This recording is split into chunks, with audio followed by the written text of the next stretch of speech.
आप देख रहे हैं लाइव 7। नमस्कार, लाइव 7 विशेष में आपका स्वागत है। मैं हूं ज्ञान रंजन। विशेष में आज हम चर्चा करेंगे गिरिडीह में जय श्री राम या जय राम। जी हां, अब ये चर्चा फिर से एक बार इसलिए उठना शुरू हो गया है कि प्रधानमंत्री नरेंद्र मोदी मंगलवार को गिरिडीह जिला के बिरनी में कार्यक्रम को संबोधित किए थे। हालांकि वो जगह कोडरमा संसदीय क्षेत्र के अंतर्गत आता है, लेकिन बॉर्डर एरिया कहा जाता है उसको। गिरिडीह और कोडरमा संसदीय क्षेत्र का वो बॉर्डर एरिया था जहां पर कि प्रधानमंत्री नरेंद्र मोदी ने कार्यक्रम किए थे, चुनावी सभा को संबोधित किया था। और इस चुनावी सभा में जो भीड़ देखी गई थी, आलम यह था कि 10-10 किलोमीटर से लोग पैदल चल रहे थे, गाड़ी को जाने का रास्ता नहीं था। सुबह 9 बजे से लोगों का जमावड़ा उस मैदान में, चुनावी मैदान में प्रधानमंत्री की सभा को सुनने के लिए जुटना शुरू हो गया था। और ऐसे में अब प्रधानमंत्री के इस कार्यक्रम के बाद क्या गिरिडीह लोकसभा क्षेत्र में जय श्री राम का जयकारा गूंजेगा या फिर टाइगर जयराम जिस तरह से लगातार दहाड़ रहे हैं उनकी दहाड़ यहां पर चलेगी। मित्रों, जो स्थिति बनी हुई है गिरिडीह संसदीय क्षेत्र की, अगर आप उसको देखेंगे तो मुख्य रूप से त्रिकोणीय मुकाबले के सीन सामने आ रहे हैं। त्रिकोणीय मुकाबले में निवर्तमान सांसद जो भी के सांसद हैं चंद्र प्रकाश चौधरी, वो आसू पार्टी से यानी एनडीए के कैंडिडेट हैं। इंडिया गठबंधन की तरफ से झारखंड मुक्ति मोर्चा के मथुरा प्रसाद महतो हैं और तीसरे निर्दलीय प्रत्याशी के रूप में जयराम महतो हैं। और जयराम महतो का जो लगातार वीडियो सोशल मीडिया पर वायरल हो रहा है और जिन जिन बातों को वो कह रहे हैं और जो ग्राउंड रिपोर्ट, जो वहाँ से सूचनाएं आ रही हम लोगों के पास हमारे सहयोगियों के द्वारा, जो गिरिडीह के ब्यूरो चीफ हों या फिर अन्य ब्लॉक में जो हमारे संवाददाता कार्यरत है, उनके द्वारा जो सूचनाएं प्राप्त हो रही है, युवाओं और छात्रों का झुकाव जयराम की तरफ बहुत तेजी के साथ बढ़ रहा है। पहले से भी झुकाव था, लेकिन वो झुकाव बढ़ता ही जा रहा है। तो आखिर ये छात्र और युवा किसके वोट बैंक है, किसके वोट को में वो सेंधमारी करने जा रहे हैं जयराम, ये बड़ा सवाल उठ जाता है गिरिडीह संसदीय क्षेत्र को लेकर के। लेकिन इस बीच ये भी तय है कि पिछले मर्तबा जो 2.5 लाख से ज्यादा वोट से चंद्र प्रकाश चौधरी चुनाव जीते थे और उस समय स्वर्गीय जगन्नाथ महतो को उन्होंने पराजित किया था, जो झारखंड मुक्ति मोर्चा के यानी यूपीए के कैंडिडेट थे। तो इस बार क्या मथुरा महतो को ज्यादा नुकसान हो रहा है या चंद्र प्रकाश चौधरी को नुकसान हो रहा है जयराम के मैदान में रहने से, या फिर इन दोनों के बीच मुकाबले जो हो रहे हैं एनडीए और यूपी INDIA गठबंधन के बीच में, इसमें जयराम का चेहरा जो है सो सिर्फ इसलिए खिलेगा कि आगे वो विधानसभा चुनाव के लिए अपनी पिच तैयार कर लें, ये भी सवाल उठ रहे हैं। क्योंकि जैसा कि हमारे संवाददाता ने बताया, जब वो रिपोर्टिंग कर रहे थे तो लोगों के मन में ये बातें थी और लोग इस बात का जिक्र भी कर रहे थे कि देश के लिए मोदी जी भले ही विधानसभा चुनाव में सोचेंगे, लेकिन जब वही संवाददाता युवाओं के पास जाते हैं, युवाओं से बात करते हैं, तो युवाओं का अधिकांश जो है सो मत वो जयराम के फेवर में जा रहा था। इसी जगह आकर के जो है सो गणित थोड़ा, अरिथमेटिक जो है सो वो विषम हो जाता है। क्योंकि जिस तरह से प्रधानमंत्री मोदी ने अपने कार्यक्रम के दौरान झारखंड मुक्ति मोर्चा को कटघरे में खड़ा किया, कांग्रेस पार्टी को कटघरे में खड़ा किया, चूंकि कोडरमा संसदीय क्षेत्र के भी उनको बोलना था तो भाकपा माले को भी उन्होंने कटघरे में खड़ा किया, आतंकवाद के पोषक की संज्ञा तक दे डाली, माफ कीजिएगा नक्सलवाद के पोषक तक की संज्ञा दे डाली। तो ऐसे में अब जो एक नए युवाओं का, जो युवाओं को ने जिस पर भरोसा कर रहा है, युवा का झुकाव जिस ओर जा रहा है, वो क्या गुल खिलाएगा, ये सबसे अहम विषय बन जाता है गिरिडीह संसदीय क्षेत्र में। इस संसदीय क्षेत्र में अगर आप देखेंगे तो कुर्मी मतदाताओं की संख्या अधिक है। कुर्मी मतदाताओं की संख्या होने की वजह से हमेशा से यहां देखा जाएगा तो जो पिछले 2 टर्म के चुनाव आप देख लें तो जो चुनाव में आप देखेंगे रविंदर पांडे भी चुनाव जीते थे 2014 में, 2009 में भी जीते थे, लेकिन वो इस जाति से नहीं आते थे। भारतीय जनता पार्टी से वो लगातार, अगर झारखंड अलग राज्य बनने के बाद देखेंगे, 2 बार से वहां से चुनाव जीते थे। अब इसी जाति के कुर्मी, जिसकी सबसे ज्यादा वोट बताई जाती है, उसी जाति से 3 कैंडिडेट हैं। लगातार जब जयराम महतो को गिरफ्तार करने की बात हो रही थी, जयराम महतो जब नॉमिनेशन दे के निकले, चुनावी सभा को किए 1 मई को, और उसके बाद वो चुनावी सभा से अचानक गायब हो गए, और उसके बाद में उन्हें बेल मिला और उन पर किसी भी तरह की पीड़क कार्रवाई से कोर्ट ने रोक लगा दी 21 मई तक, और इसके बाद से वो मैदान में खुलकर अपने पक्ष में प्रचार कर रहे हैं। तो उस दरमियान जो है सो लगातार JBKSS के द्वारा ये आरोप लगाया जा रहा था कि एक पार्टी को उनसे दिक्कत है, और खुलकर जो बातें सामने आ रही थी उसमें कह सकते हैं एनडीए की ओर ज्यादा उन लोगों का आरोप था कि एनडीए की तरफ से परेशान किया जा रहा है। वजह क्या है? आप अगर देखेंगे गिरिडीह संसदीय क्षेत्र को, तो गिरिडीह संसदीय क्षेत्र में 2 सीटें झारखंड मुक्ति मोर्चा के पास है, टुंडी और डुमरी। माफ कीजिएगा, 3 सीटें, जो टुंडी, गिरिडीह और डुमरी, 3 सीटें झारखंड मुक्ति मोर्चा के पास है।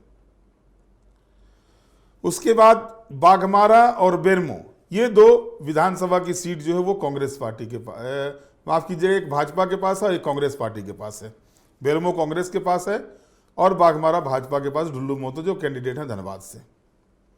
और एक गोमिया विधानसभा का क्षेत्र जो है वो आजसू कैंडिडेट लंबोदर महतो वहां से विधायक है। एरिया बार अगर आप देखेंगे तो गोमिया में, टुंडी में और डुमरी में, ये 3 ऐसे विधानसभा क्षेत्र है जहां पर महतो डोमिनेटेड एरिया है। ये यहां पर महतो जाति के लोग विधानसभा चुनाव में कोई भी गुल खिला देते हैं। लेकिन अन्य जगहों पर अगर आप देखें, जैसे बेरमो है, बाघमारा है और गिरिडीह है, गिरिडीह में उतनी नहीं है। इसके अलावा अगर ओबीसी में देखेंगे तो वैश्य जाति की संख्या भी अच्छी खासी है। जाहिर तौर पर है कि वैश्य जाति का झुकाव जो है वो भारतीय जनता पार्टी के साथ है, भारतीय जनता पार्टी के पक्ष में जाएगा वो।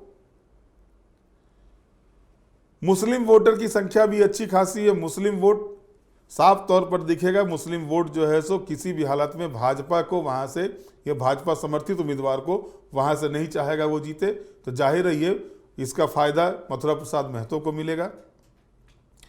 ट्राइबल वोट जो है उसका ज्यादा, अधिकांश जो पीर टांड के एरिया में है, अधिकांश जो है सो फायदा मिलेगा मथुरा प्रसाद महतो को। तो अगर पूरे समीकरण को आप देखते हैं तो इस समीकरण में साफ दिख रहा है कि जयराम युवाओं के बीच तो हैं लेकिन सर्व स्वीकार नहीं हैं।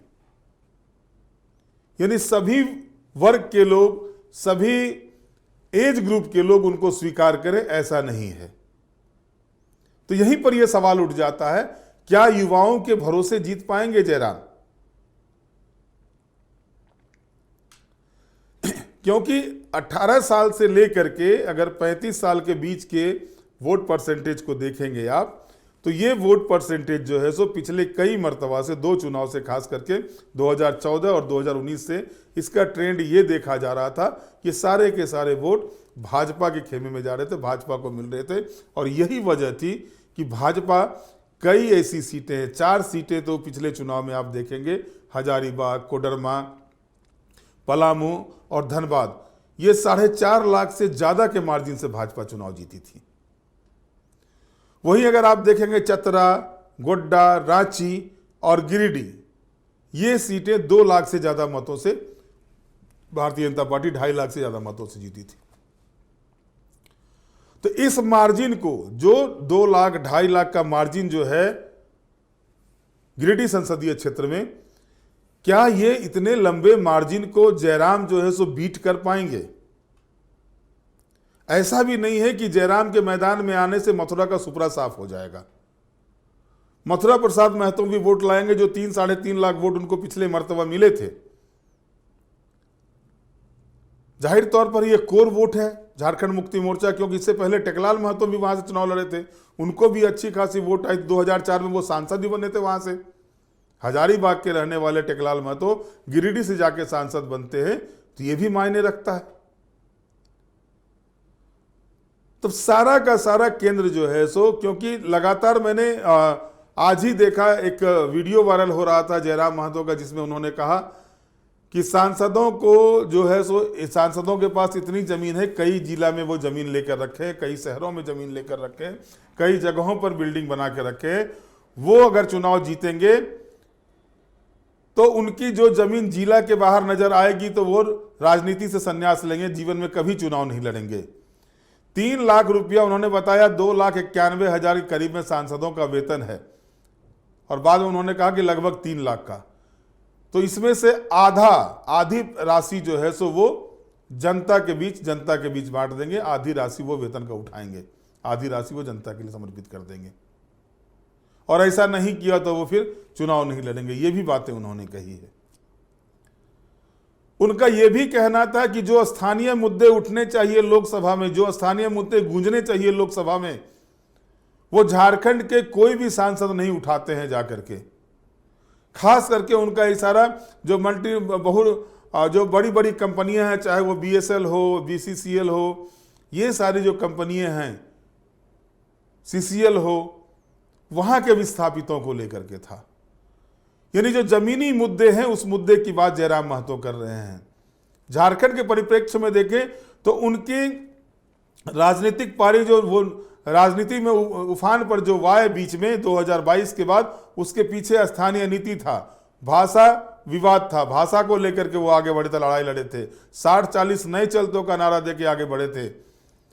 इन सभी चीजों के माध्यम से उन्होंने झारखंड सरकार को घेरने का काम किया था। चूंकि नियोजन, नौकरी, रोजगार एक बड़ी समस्या बनी हुई है पूरे देश के लिए, और इस समस्या को, क्योंकि ये सीधे तौर पर युवाओं के पेट से जुड़ा हुआ मामला है, और जब युवाओं का पेट नहीं भरेगा तो जाहिर तौर पर कह सकते हैं कि युवा कहीं ना कहीं वो सारी चीजें हो सकती हैं, मोदी जी के गारंटी पर विश्वास कर सकते हैं युवा, लेकिन अगर रोजगार के मामले में उन्हें दिक्कत आएगी, उन्हें नौकरी नहीं मिलेगी, तो जाहिर है कि इस हिसाब से वो कहीं ना कहीं इस चीज की ओर ध्यान देंगे, इस चीज को सोचेंगे कि आखिर जो उसकी आवाज को बुलंद करता है हम उसके साथ क्यों न जाएं, और यही चीज देखने को मिल रहा है। जयराम को समर्थन अगर मिल रहा है तो इसके पीछे की वजह साफ तौर पर यही है, उन्होंने जिन मुद्दों को टच किया, जिन मुद्दों को उठाया है और जिन मुद्दों को लेकर वो राजनीति कर रहे हैं, वो मुद्दा सीधे सीधे जो है सो युवाओं के साथ जुड़ा हुआ है।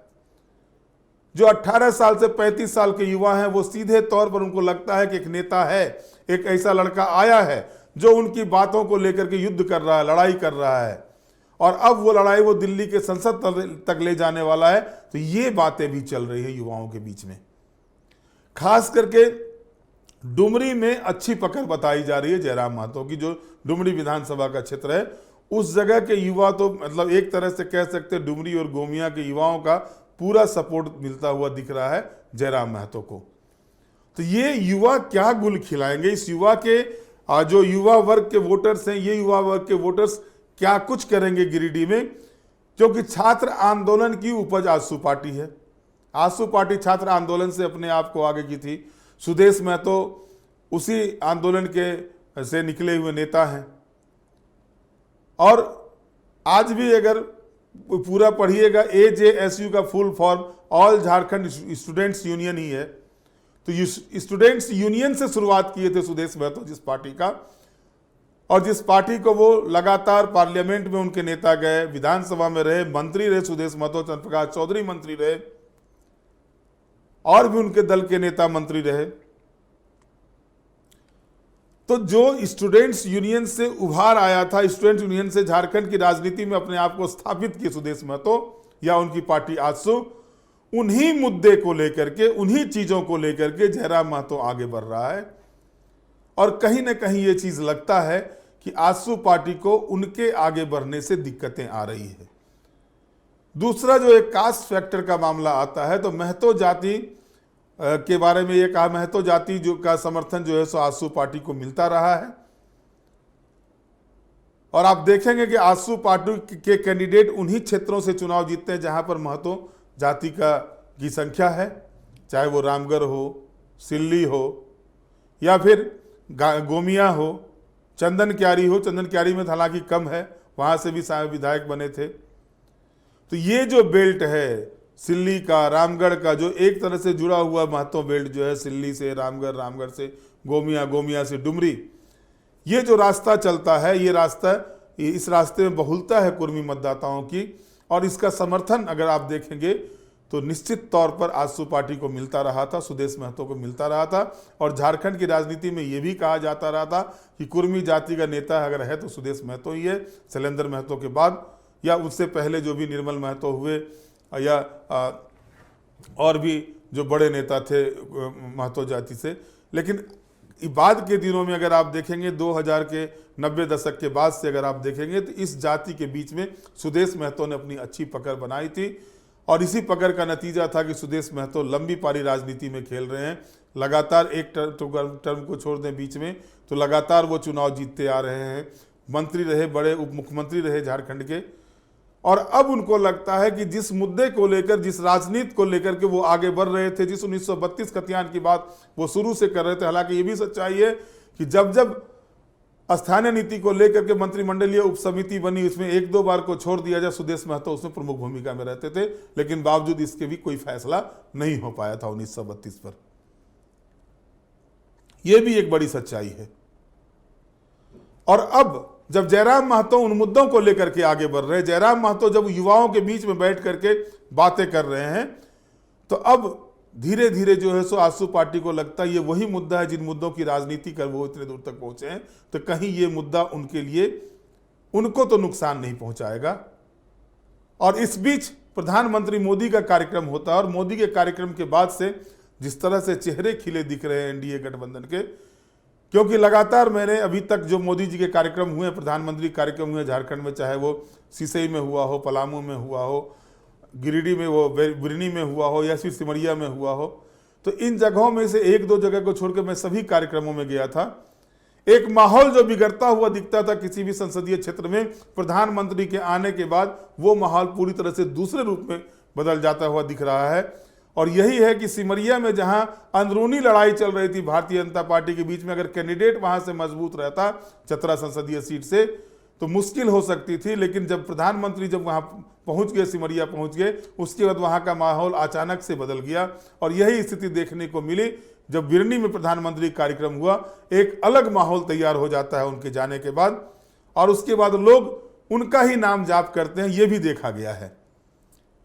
और अब इस जय श्री राम के नारे के बीच में जिस तरह से टाइगर जयराम अपने आप को युद्ध में डटे हुए, मैदान में डटे हुए, ये क्या कुछ करता है, ये क्या कुछ गुल खिलाता है, क्या टाइगर जयराम जीत हासिल करेंगे या फिर मथुरा या चंद्रप्रकाश किसकी राह में रोरा बनेंगे, ये देखना दिलचस्प होगा। 4 जून को ही पता चल पाएगा।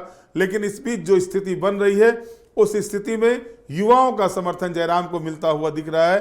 अब ये युवाओं का सैलाब अगर पूरी तरह से वोट में परिणत हो जाता है उनका, तो कुछ भी नहीं कहा जा सकता। गिरिडीह का कुछ अलग ही मिजाज हो, गिरिडीह का कुछ अलग ही परिणाम हो। लेकिन इतनी जल्दबाजी में इस चीज की घोषणा करना उचित नहीं होगा, क्योंकि जनता का मूड जो है सो पल पल बदलता है, पल पल बिगड़ता है।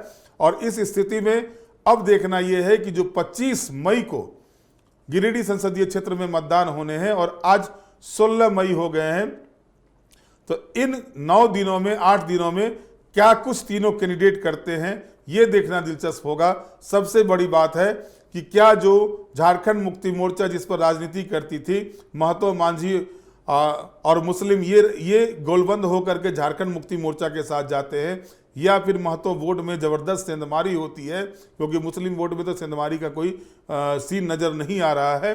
मांझी वोट में भी सेंधमारी हो सकती है कुछ कुछ, लेकिन मूल रूप से देखा जाए कि महतो वोट में सेंधमारी होती है या नहीं होती है, या फिर महतो वोट एक तरफ एकजुट हो जाते हैं, ये भी देखना दिलचस्प होगा। क्योंकि जिस और एकजुट होकर के महतो मतदाता जाएंगे, वो एक तरह से कह सकते हैं कि उस क्षेत्र के लिए सबसे मजबूत प्रत्याशी के रूप में या सबसे मजबूती के साथ वो नजर आएंगे। बहरहाल आज के विशेष में इतना ही। आप हमारे साथ जुड़े रहें, हमें लाइक करें, सब्सक्राइब करें। बहुत बहुत धन्यवाद। नमस्कार।